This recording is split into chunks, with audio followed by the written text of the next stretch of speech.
Hello, it's Adam in the Newscast studio. And it's Jane in the Newscast studio. And also sitting with us is Mikey Kay from the BBC's Security Brief. Hello, Mikey. Very good afternoon. We will get some hardcore military data from you shortly, so thank you for being here. Pleasure. But first of all, we're going to check in with today's politics because we're joined by Lucy Fisher, host of the FT's Political Fix podcast. Hello, Lucy. Hi, Adam. Great to join you. Thanks for being here. Also, you used to be the defence editor at the Times as well, so you've got lots of a back catalogue to draw on. Yes, that is theoretically right. Yes, well, let's put that to the test. So it's 5:15 on Thursday afternoon, just after lunchtime today. Lots of our Westminster colleagues were scrambled to the Downing Street press briefing room for a press conference from the Prime Minister. Lucy, why do you think Starmer wanted to address the nation like this? I think it's twofold, really. I think he wants to try and refute the accusation that he has been indecisive in the way that he's handled the UK's position on Iran. I think there's a lot of criticism or confusion about his position that seems to be, quite contorted in a way. This idea that the UK believes that Iranian missile depots and launchers should be destroyed via strikes and that is legal, but that the UK itself is not participating in those strikes, only approving the use of UK air bases for the US to do it. So I think he wanted to try and explain a bit more the UK's position on that, make clear that it is a deliberate decision not to enter the war in an active sense, to reassure people on that front. And also, I think, to give a bit of an update on what's going on with the several 100,000 Brits stranded in the region amid a lot of concern about what the Foreign Office is doing to try and get at least the most vulnerable of those people home. Also, there's loads of things we can pick up on, but Jane, I was struck by the PM just emphasising that this could go on for quite a long time, and it's affecting quite a lot of people. It's more than 100,000 British citizens across the region.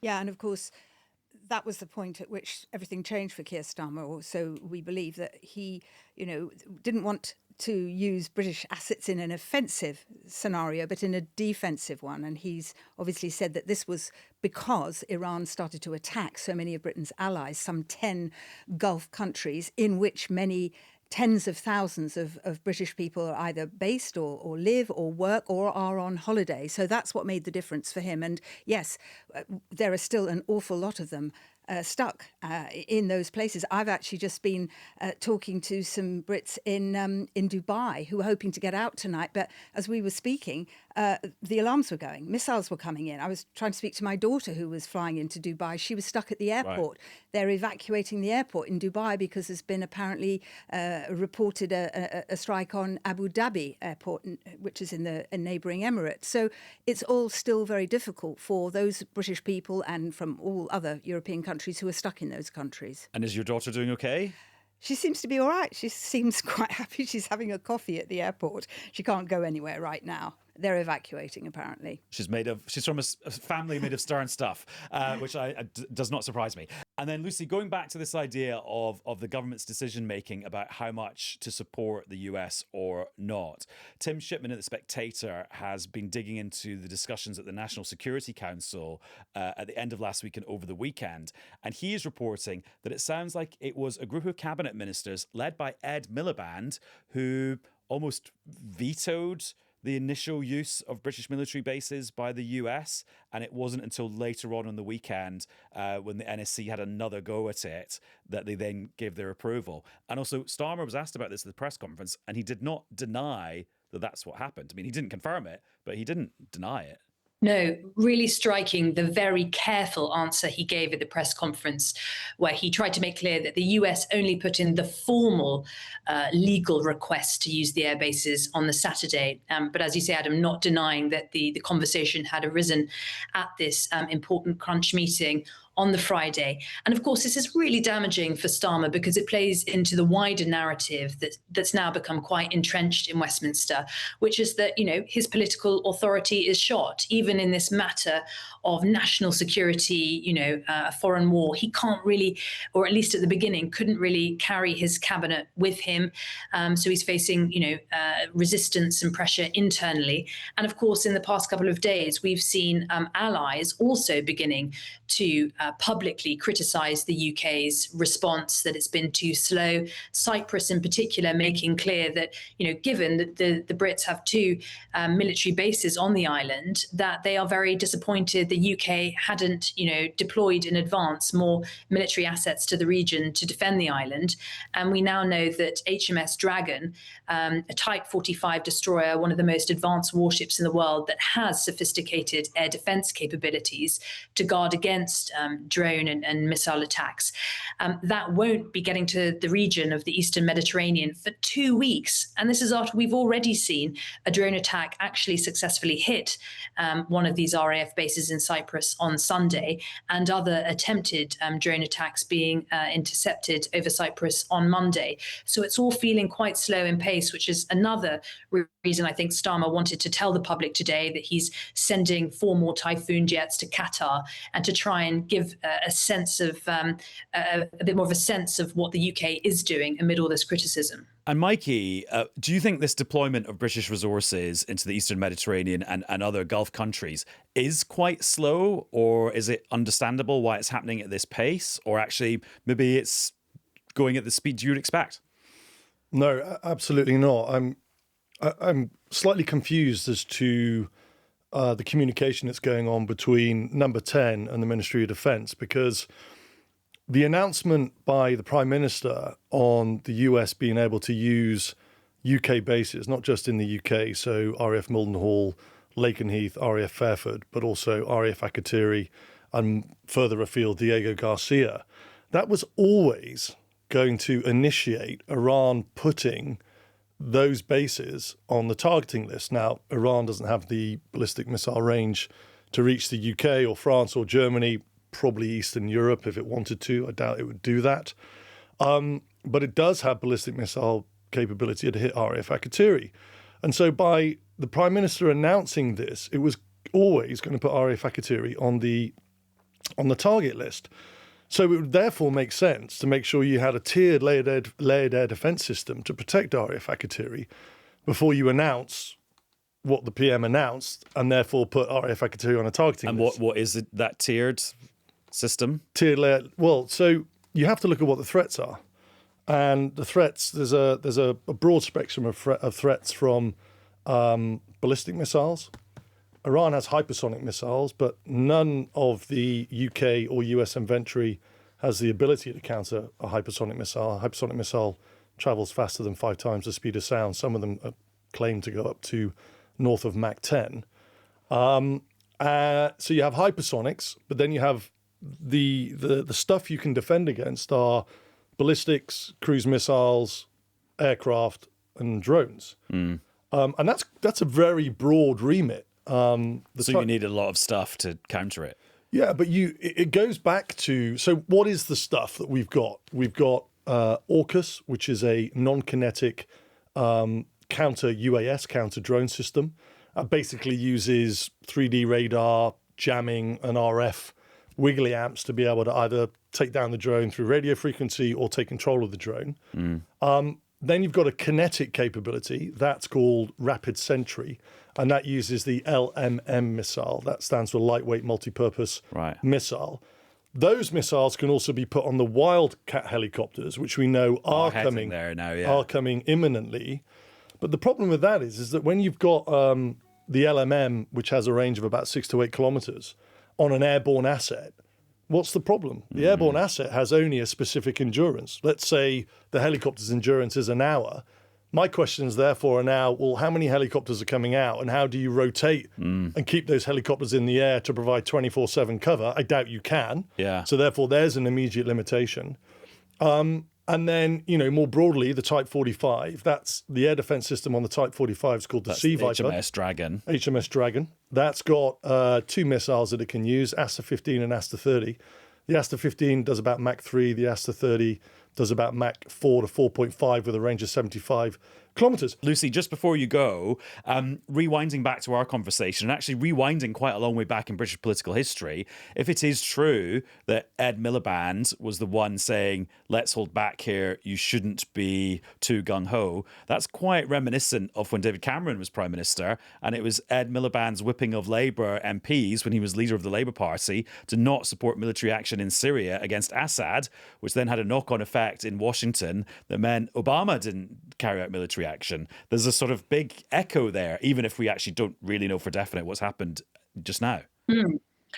I think that's true, but I also think there's a little bit of revisionism that's come in regarding what happened over that vote regarding Syria, because at the time, Ed Miliband thought he could carry his party with him, and he was actually blindsided by a lot of his backbenchers. He'd given his word to Cameron that he would back the Conservative government in that vote for intervention in Syria after the use of chemical weapons.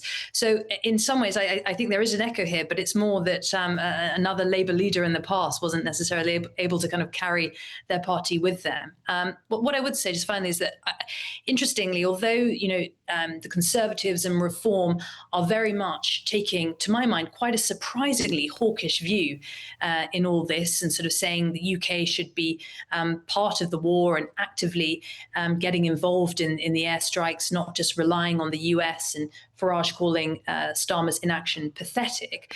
I think, what Starmer, the chart forward that he has paved is in line with public opinion. And I know the latest polling from YouGov shows that only 8% of people think Britain should actively be involved in the attacks, while 46% agree that UK forces should be involved in a purely defensive operational capacity. So it seems that Starmer here is on the sort of same side as broad public sentiment. Lucy, thank you very much. And I know you've got to go and record your own podcast, Political Fix, now. So great metaphor for journalism in 2026, from one podcast to another. Thank you very much. Thanks for having me. And Jane, this is a bit of a revisionist question as well, and a bit vague, so I apologise in advance. But was there a world at the weekend where people were considering an Iranian response that wasn't as dramatic as this? And so actually you wouldn't have to think about sending more British fighter jets or a British ship to Cyprus, because actually Iran wouldn't have counterattacked so strongly in so many places. But actually, Iran made it clear before the war, and it made it clear last June when the original Israeli and American strikes hit the nuclear bunkers and the nuclear facilities in Iran. They made it clear then by hitting a US base in the aftermath, and they made it clear this time that it was fair game, that US bases in neighbouring countries were fair game. They made that very clear. But I think that probably nobody quite realised the extent to which they would retaliate, the number of countries that would be involved. I mean, today even we've been told there were strikes on Azerbaijan. There was a report yesterday of a missile heading towards NATO, towards Turkey, a NATO member. And I think none of this was envisaged, that there would be so many countries, some 10 of them involved, and so many drone and missile attacks. Right, Mikey, let's go back to what you were saying a couple of minutes ago. So you talked about these Shahed drones, which are the Iranian-produced drones, but have also been used by Russia. But you said it's a little bit more complicated than that. Yeah, the Iranians gave the Shahed 136 blueprint to the Russians, and the Russians are now mass producing on a serious scale the same sort of design. It's called the Geran 2. And just to give you an idea of just how many they're producing, in 2025, Russia launched over 60,000 Shaheds on Ukraine. 60,000. The higher estimates of Iran in terms of their capability and what they've got, the higher estimates are around 80,000 Shahed 136s. I would put those lower, but still significant. So what this all comes back to is something called cost-benefit ratio. The Sea Viper, the air defense system on the Type 45, those missiles, the Asters, cost 1 to 2 million. Right. An ASRAAM, which is an advanced short-range air-to-air missile that is currently strapped to a Typhoon, it's operating on what's called Drone CAP, Drone Combat Air Patrol, out of RAF Akrotiri. That's a £300,000 per unit missile. One of these drones costs $35,000 to $50,000.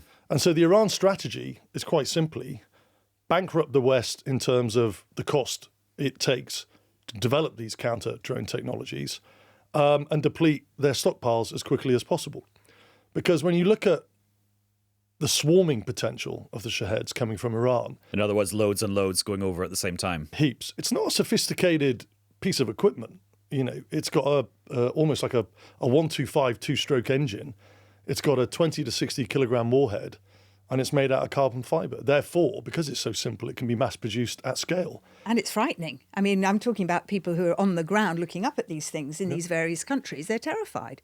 Yeah. And also, when you talk about the cost ratio, I suppose you can't just look at the cost of using one weapon to intercept another and working out whether it's a good value for money. You've got to look at the potential cost of the damage done by the drone, which can also, as Jane was suggesting, have a psychological cost, not just a financial cost for whatever warehouse or oil terminal or hangar or hotel you manage to damage. Yeah, and that cycle, I was in Ukraine just before Christmas, and when you see them flying across Kyiv, that psychological component that you've just alluded to is significant. So it's not just about the cost, it's the psychology as well. You're absolutely right. And when you hear these things, they've got a really distinctive noise. You don't even actually have to see one. It's just the neuro-linguistic programming of hearing it that induces fear. Buzz. I mean, in Gaza too, the Israeli drones. I mean, that you're right. That very distinctive noise that a drone makes is really, really, imprinted in the brain and very frightening. And I was surprised when I looked them up on the internet. I was thinking they would look like classic drones, like bigger, scarier versions of the ones you could buy online. But actually, they're not. They're more like little planes, aren't they? Yeah, they're about 3.5 meters long, travel at about 120 miles an hour. On the security brief, we covered the Ukrainians are using a tactic to use helicopters with guns out the side and forward-looking infrared cameras so they can see them at night. And I was given some footage by one of the military commanders that I spoke to in Kyiv, and he gave me some what's called electro-optic footage. So they've got an electro-optic camera which allows them to zoom in with really high fidelity and granularity of this Shahed that was flying at about 30 feet across Odessa.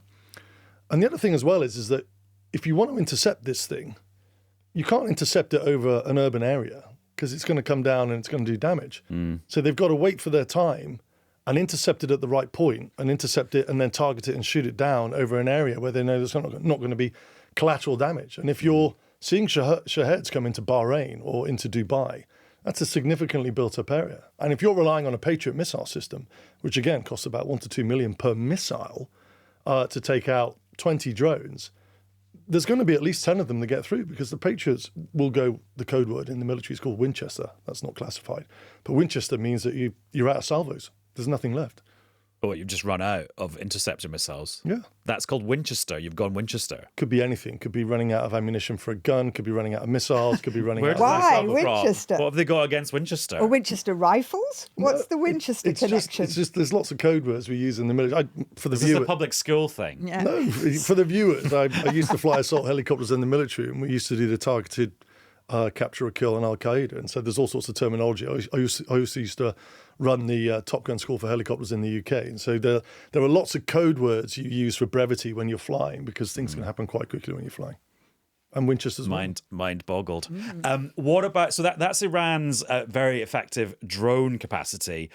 You've sort of hinted at this already, but they're missiles. I mean, we sort of threw around the word missile. What are we actually talking about in terms of what Iran has got? Yeah, I mean, you just have to look at the footage over Tel Aviv at the moment, and you'll see a considerable amount of ballistic missiles coming in. What I'm trying to identify and interrogate by looking at that footage is the capability of Iran in terms of the hypersonic missile, which is the Fatah 1 and the Fatah 2.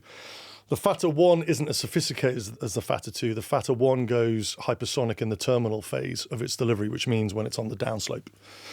What's interesting about the Fatah 2 is we think it's got what's called a hypersonic glide vehicle. And you're looking at me as if to say, what the hell is that? So a hypersonic glide vehicle is sat on top of the booster, so the rocket. And when the warhead separates inside the hypersonic glide vehicle, very high in the atmosphere, the normal trajectory of a ballistic missile is a parabolic. And so interceptors find it much easier because they can look at where the missile is, look at the parabolic trajectory of it. And it's just maths. And it's just geometry, in fact. Yeah, AI geometry. And it makes what we call PK, probability of kill, much, much higher. But these hypersonic glide vehicles, or hypersonic glide bodies as they're being called, has the ability to steer itself once it leaves the booster, which means it's virtually impossible to target. And as far as I'm aware, there are no currently in-service counter systems to our hypersonic that the US or any Western capability has. And of course, Jane, one of the reasons this conflict is happening, and Trump has said this a few times, is because of Iran's missile capability and stopping it from getting any better. Yeah, and, obviously we've heard different war aims coming from the Americans, from different members of the administration all week, but pretty consistently in the last couple of days, it's been about their ballistic missile capability and the sense that the Americans tell us that they were building that up. The Israelis agree with that and that action needed to be taken. So, yeah, I mean, ballistic missiles, as well as the nuclear threat, are right up there in terms of war aims for America and for Israel to degrade them to the point where they're no longer effective. That's just a really important point Jane's just made, is terminology is really important. We heard Trump say after Operation Midnight Hammer, which was the 12-day war last year, he's coming out with this terminology like obliterated, destroyed. What was just said there was degrade. And it's degrade is the maximum that is possible on Iran's ballistic missile program, unless you target holistically what it takes to make ballistic missiles. An example of that is ammonium perchlorate is a chemical that comes in from China on supertankers that goes into Iranian ports and then is taken to a factory to the east of Tehran to make the solid fuel propellant that goes into the ballistic missiles. So if you're not targeting the components of what makes a ballistic missile, which are the engines, the warheads, the solid fuel propellant, so on and so forth, then Iran's ability to be able to make more of these is going to be untouched. But that leaves out, the know-how, the scientists, the designs, the blueprints. These are the things that are impossible to destroy unless, as happened in the June war, you take out the scientists, you kill the people with the know-how, but impossible to take all of them out. And, as you say, it's the ingredients, if you like, or the components, it's the know-how and it's the blueprints. But maybe that's what Pete Hegseth, the Defence now War Secretary, and Donald Trump have been getting at when they say this is just the start, and actually they're going to go further and they're going to go deeper into the country. Maybe all their targets have been quite security focused and quite obviously military and quite obviously leadership based. Maybe we're going to go into a phase where it's more factories and warehouses and roads and underground bunkers. Yeah, less military targets. I mean, Mikey, I'm sure, knows more about this, but a lot of the ballistic missile factories and indeed the launcher, they keep them underground. They're not. They have mobile launchers, and a lot of those have been taken out. So we've been told by the Israelis and the Americans, but a lot of the manufacture is underground, and they are keeping them underground. Jane, this conversation has been very kind of hardware heavy, but you've been learning a bit more or hearing a bit more from the Israelis about the human side of their war effort. The intelligence side. I mean, there was a briefing last night from the IDF, the Israeli military. And I think it became apparent from that, military officers said that they had been told, or they understood from the political level in Israel, that 3 weeks before the war that they were heading for another confrontation with Iran. So they were really gearing up at that point. And also, I think the Israelis wanted to sort of emphasise, because there has been some debate about who bounced who into this war. Marco Rubio, the Secretary of State, said that Israel had made it impossible for the US to do anything other than hit Iran, because they were going to do it anyway. And he was worried that Iran would hit back at the States. Donald Trump said different things. So I think for the Israelis, they wanted to prove that they're hand in glove with the Americans, and they said that such was the level of integration with the US military in the run up to that first strike on the 28th of February on the leadership compound, that they actually not only were talking at the highest level every day, but that the US and the Israeli war rooms were synchronized in real time to allow for immediate adjustments based on the Iranian reactions at that point, when that very crucial from their point of view, from the Israeli and American point of view, when that strike happened. And I think intriguingly, this official added that that the IDF and the US had deliberately projected an image that the Israeli military was standing down for the weekend, because it was Friday night over Saturday, which is the weekend for Israel and indeed in many Arab countries, and indeed Friday is a holiday in Iran. And so they deliberately, as he put it, released photographs and information suggesting that IDF staff and senior commanders were going home for Shabbat dinner. That's the sort of Friday night dinner, to lull the Iranians into a sense of, well, it's not going to happen. It's not going to happen over the weekend. And if it did happen, I think their feeling was it would happen at night. And of course, it happened on Saturday morning when all those top leaders were meeting in Tehran. In broad daylight. And can I just jump in? I think it's also important to also acknowledge that there are suggestions that US intelligence official that had informed the Pentagon that there was no imminent threat. And the threat was more an existential threat from ballistic missiles and the potential for enrichment of uranium. A more long-term thing rather than a it's about to happen thing. And Christian Fraser and myself were outside the talks in Geneva last Thursday, of which, again, there's a trend here.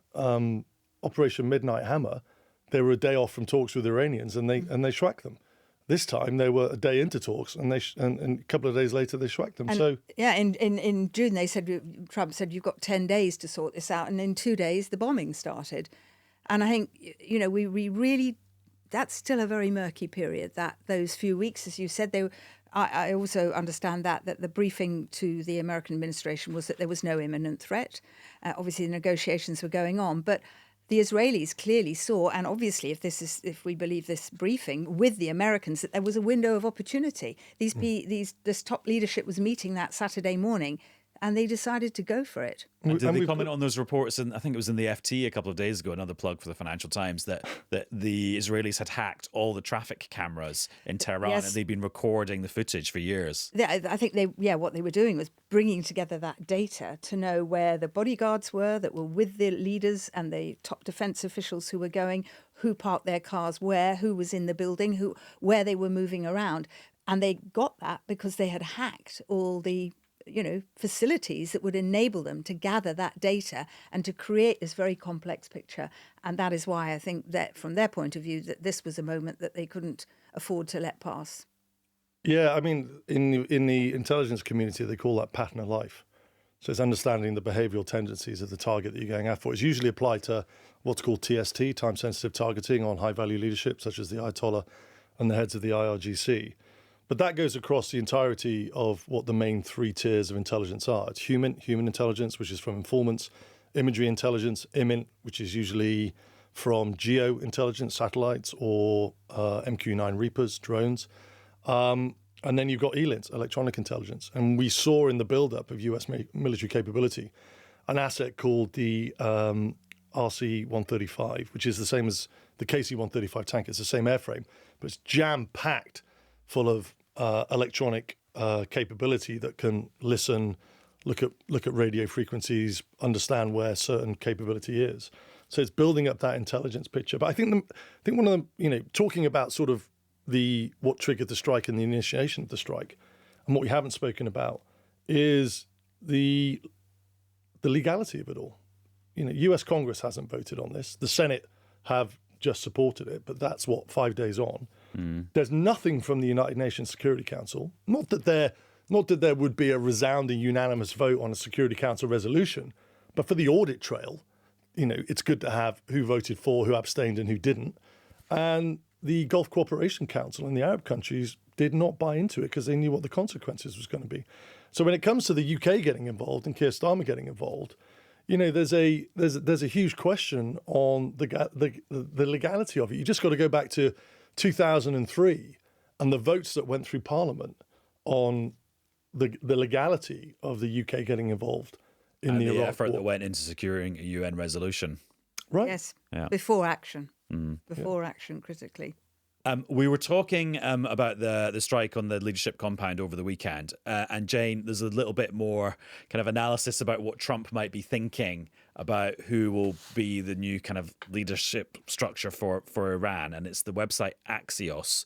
Just as we started recording this episode, they put up a story saying that Trump wants to be personally involved in choosing a successor to Ayatollah Khamenei.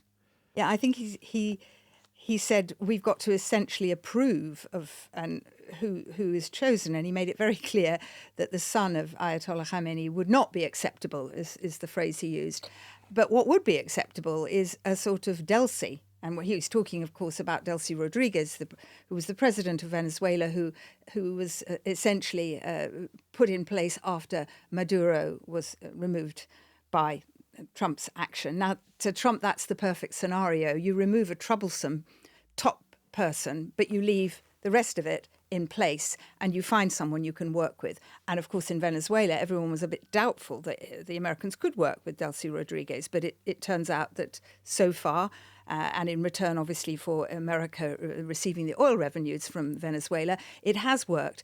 But I think it's quite optimistic of President Trump to think that he might find a Delcy in Iran. Who would that be? And he has also said that they have killed most of the people they were potentially thinking of as becoming leaders after Khamenei. So I'm not sure what he's obviously casting around for someone that would suit the American view of what Iran looks like post this war. But how easy is that going to be? Mikey, thank you very much. Would you like to do a plug for the security brief? I would love to. We're filming. That's your fee for this. It is. Yeah, I wasn't aware of that. Security brief. We have our own playlist now on YouTube.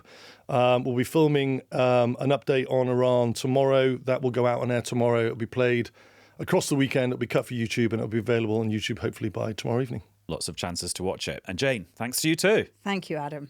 And that's all for this episode of Newscast. You can listen to the podcast edition every single day on BBC Sounds. And if you never want to miss an episode, you can subscribe to us. And we will be back with another one for you to watch very soon.